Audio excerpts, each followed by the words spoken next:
जय हिंद। समाजवादी साथियों, देर रात दिल्ली से लखनऊ लौटे अखिलेश, स्वामी प्रसाद मौर्य सपा में शामिल। जी हां, आज हम बात करेंगे स्वामी प्रसाद मौर्य को लेकर। जैसा कि आप लोगों को पता है, उत्तर प्रदेश की राजनीति में लगातार स्वामी प्रसाद मौर्य जो है चर्चाओं का विषय बने हुए हैं। वहीं पर हम आपको बताते चले, उत्तर प्रदेश की राजनीति में जहां पर समाजवादी पार्टी के सुप्रीमो अखिलेश यादव जी 37 सीटें जीतने के बाद लोकसभा के चुनाव में तीसरी सबसे बड़ी पार्टी जो है समाजवादी पार्टी को बनाने के बाद अखिलेश यादव जी की जो लोकप्रियता है वह लगातार बढ़ रही है। लगातार पीडीए के एकजुट करते हुए अखिलेश यादव जो है लगातार उत्तर प्रदेश की राजनीति में सक्रिय भूमिका निभा रहे हैं। वहीं पर देश की राजनीति में अखिलेश यादव जी के द्वारा, जैसा कि आप लोगों को पता है, तीसरा स्थान जो है प्राप्त किया गया है, यानी कि समाजवादी पार्टी तीसरी सबसे बड़ी पार्टी बनी है, जिसके सबसे ज्यादा सांसद जीत कर जो है सदन में पहुंचे हैं। और अखिलेश यादव जी की जो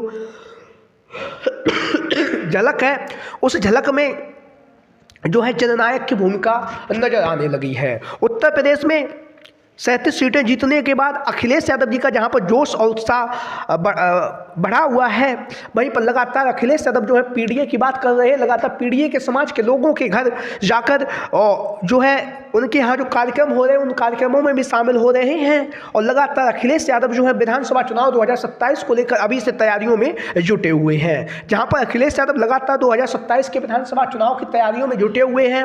वहीं पर हम आपको बताते चले, अखिलेश यादव जी के साथ में उनकी जो पत्नी है डिंपल यादव और उनके जो छोटे भाई हैं आजमगढ़ के जो सांसद हैं धर्मेंद्र यादव के द्वारा लगातार पीडीए की जो पंचायत है, पीडीए की जो जन चौपालें हैं, उन जन चौपालों में लगातार बढ़ चढ़कर जो है भागीदारी ली जा रही है। वहीं पर अखिलेश यादव जो है दिल्ली और दिल्ली के बाद उत्तर प्रदेश दोनों ही सरकारों पर, यानी कि बात करें डबल इंजन की सरकार पर, लगातार तीखा हमला बोल रहे हैं। जहां पर अखिलेश यादव लगातार पीडीए की बात कर रहे हैं, लगातार पीडीए के समाज के लोगों को बराबरी का अधिकार देने के लिए, उन्हें जगाने के लिए अखिलेश यादव जी के द्वारा समाजवादी पार्टी ने जैसे लोकसभा के चुनाव से पहले पीडीए की जन चौपालें की थी, उसका परिणाम भी आप लोगों ने देखा था। समाजवादी पार्टी जो है 37 सीटें जीती और अब जो है विधानसभा चुनाव 2027 का ध्यान में रखते हुए अखिलेश यादव जी के द्वारा हर एक विधानसभा सीट पर पीडीए की चौपालें लगाई जा रही हैं। जहां पर पीडीए की चौपालें लगाई जा रही हैं, वहीं पर अखिलेश यादव के लगातार पीडीए के नेताओं को समाजवादी पार्टी में शामिल कर रहे हैं। इसी बीच में एक जो खबर है वो चल रही स्वामी प्रसाद मौर्य के लेकर। स्वामी प्रसाद मौर्य, जैसा कि आप लोगों को पता है, पूर्व में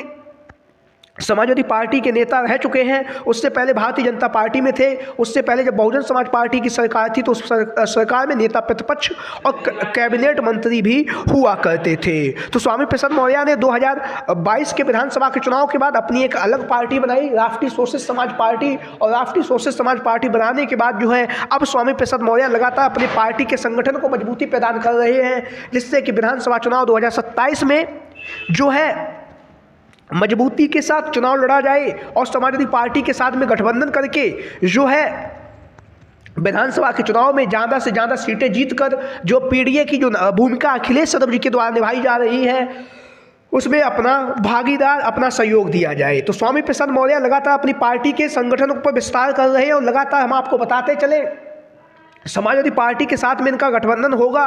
उसका कारण ये है क्योंकि जिस तरह से स्वामी प्रसाद मौर्य लगातार भारतीय जनता पार्टी पर व्यंग कस रहे हैं, भाजपा को कटघरे में खड़ा कर रहे हैं, वहीं पर अखिलेश यादव जी के द्वारा भी लगातार भारतीय जनता पार्टी पर प्रश्न पूछे जा रहे हैं। और इन सब बातों को अगर ध्यान रखें तो दोनों ही नेता जो हैं भारतीय जनता पार्टी के खिलाफ जो है चुनावी मैदान में उतर रहे हैं और दोनों ही गठबंधन करके जो है विधानसभा चुनाव 2027 के लिए जो है स्वामी प्रसाद मौर्य समाजवादी पार्टी में शामिल होंगे, या तो बाबू सिंह कुशवाहा की तरह शामिल होंगे, अपनी पार्टी के नए अध्यक्ष को निर्वाचित कर देंगे, या फिर गठबंधन में आकर जो है विधानसभा चुनाव 2027 का जो है स्वामी प्रसाद मौर्य लड़ेंगे। और हम आपको बताते चले, ऊंचाहार की विधानसभा सीट पर स्वामी प्रसाद मौर्य के चुनावी मैदान में उतरने की चर्चाएं काफ़ी तेजी के साथ चल रही हैं और अभी से ही वह ऊंचाहार की जो विधानसभा सीट है वहां पर जमीनी स्तर पर कार्य कर रही है। ऊंचाहार की विधानसभा सीट जहां से समाजवादी पार्टी के नेता मनोज पांडे ने गद्दारी की, अखिलेश यादव जी के विश्वास को तोड़ा, तो निश्चित तौर से 2027 के विधानसभा के चुनाव में अखिलेश यादव मनोज पांडे के खिलाफ स्वामी प्रसाद मौर्य को गठबंधन में शामिल करके उन्हें चुनावी मैदान में उतारेंगे, क्योंकि स्वामी प्रसाद मौर्य का वहां वजूद है। स्वामी प्रसाद मौर्य के जो पुत्र है उत्कर्ष मौर्य, वो यहाँ से 2 बार चुनावी मैदान में उतर चुके हैं। महज 1000 से 1500 2000 वोटों से वह चुनावी मैदान में हारे हैं। तो उन्होंने जो है मनोज पांडे को कांटे की टक्कर दी है, तो निश्चित तौर से आगामी समय में स्वामी प्रसाद मौर्य के समाजवादी पार्टी में शामिल होकर ऊंचाहार की विधानसभा सीट पर लड़ने की चर्चाएं काफी तेजी के साथ चल रही हैं। आप लोगों की क्या राय है, कमेंट बॉक्स में बताइए। जय हिंद, जय भारत।